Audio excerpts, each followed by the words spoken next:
فكر في المشاكل ديالك وفصلهم. غنبدا معاك بواحد المثال. تخيل معايا كرشك بدات كضرك، شي حريقه اللي في شكل، غادي تخاف وغتوقع بزاف ديال الاحتمالات. يقدر يكون شي مرض قبيح، سرطان، شي عجب. غتحس بواحد القلق وبواحد الخلعه. موراها ملي غتمشي عند الطبيب غادي يدير لك الدياغنوز، يعني غادي يدير لك التحاليل وديك الروينه وغيعرف اش عندك، وغالبا غتلقى بلي ماشي شي مرض اللي كبير وعنده الدواء وغتبرى دغيا. وتسمى تقدر كاع تبدا تضحك على دوك الاحتمالات اللي كنتي داير قبل ما تمشي عند الطبيب. وهكا مع كاع المشاكل الاخرين. الا كان عندك شي مشكل فحال مثلا ما كتقدرش تفيق في الصباح بكري، ولا كرشك خارجه، ولا ظهرك مقوش، اي مشكل كما كان، الاغلبيه فيكم وغالبا غتكون انت ولا انت اللي كتسمعني دابا حتى انت كدير هاد الحاجه، وهي انك كتجاهل المشكله. كتلقى راحتك في انك ما تسوقش، صافي حاجه ديجا غدا نفكر فيها. المهم كتجاهل المشكل وصافي، حيت هذيك هي الحاجه اللي سهله. ولكن في نفس الوقت راه كيبقى واحد شويه ديال القلق كاين في الخلفيه. يعني انت مثلا ما كتحملش الخدمه ديالك، ولكن واخا كتجاهل هذه المشكله، ولكن في نفس الوقت كل مره راه كاين واحد القلق غامض كتحس به. هذا القلق الغامض هو المشكله اللي كيقولك تحلها. علاش غتبقى مقلق؟ تخيل معايا فيك الكونسير في شي بلاصه في الجسم ديالك، غتبغي تعرف فين كاين وشنو هو باش تقدر تحلو.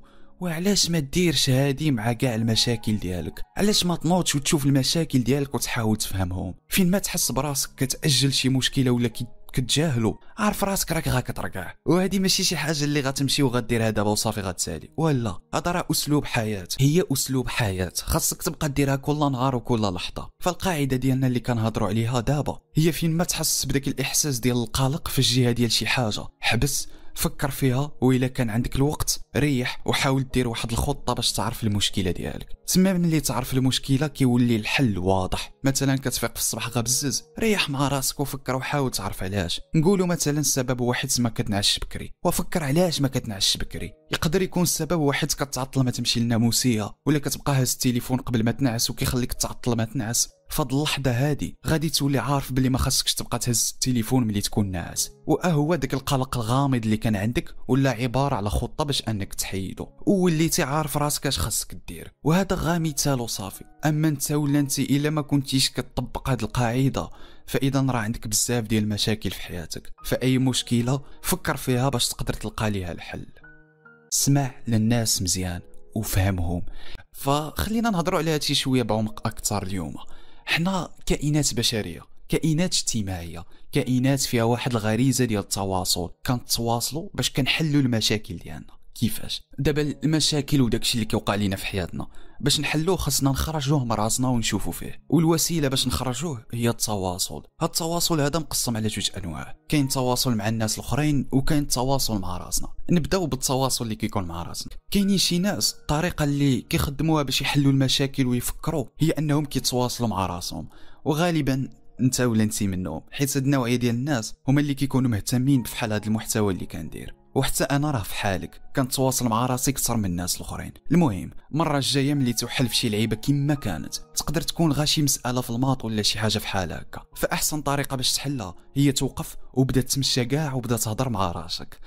قدرتي تهضر بالجهد اهضر، ما قدرتيش هضر بشويه. المهم بدا تهضر مع راسك على ديك الحاجه اللي عندك فيها مشكله، وبدا تفكر في الحل وانت كتهضر مع راسك. علاش؟ حيت هذه هي الطريقه اللي خدام بها دماغك. كتخرج المشكله باش كتقدر تامل فيها ومن بعد كتحلها. المهم هذه كانت فكره خارجه على الموضوع، وبغيت اي واحد كيسمعني دابا وصل حتى لهاد الوقيته، بليز عندي ليك طليبه وحده، هي هبط وكتب لي في لي كومونتير واش نبقى نخرج من الموضوع مره في حالات الشكل، ولا نبقى مقيد غير بالافكار ديال الكتابه وصافي، باش حتى انا نشوف شحال من واحد باقي حتى لهاد الوقيته كيتفرج. حيت راه انت ولا انت اللي داير عليك هادشي كامل، وانت ولا انت اللي كندير على ودو هادشي كامل. المهم ما علينا. النوع الثاني ديال التواصل هو التواصل اللي كيديروه اغلبيه ديال الناس، وهو كيهضروا على المشاكل وحياتهم مع الناس الاخرين، وبهذه الطريقه كيحلوا المشاكل. وما كاينش ما احسن من انهم يهضروا مع شي واحد اللي يفهمهم. حيت انا متاكد سبق لك تلاقيتي مع شي واحد بدا كيهضر واش نسيتي وسيتي كاع بلي كاين حداك. فاذا سولتيني على اهم مهاره خصك تعلمها باش تطور من المهارات الاجتماعيه ديالك، غنقول لك هي بقى تسمع الاخر وبقى تفهمه. ما تمثلش باللي راك كتسمع، اسمع من نيتك. شي واحد كيهضر خصوصا ملي يكون كيعاود لك على المشاكل ديالو، ريح واسمع. ما ديرش ديك اللعبه ديال تريح تسمع وتبقى تفكر في شنو غتقول له.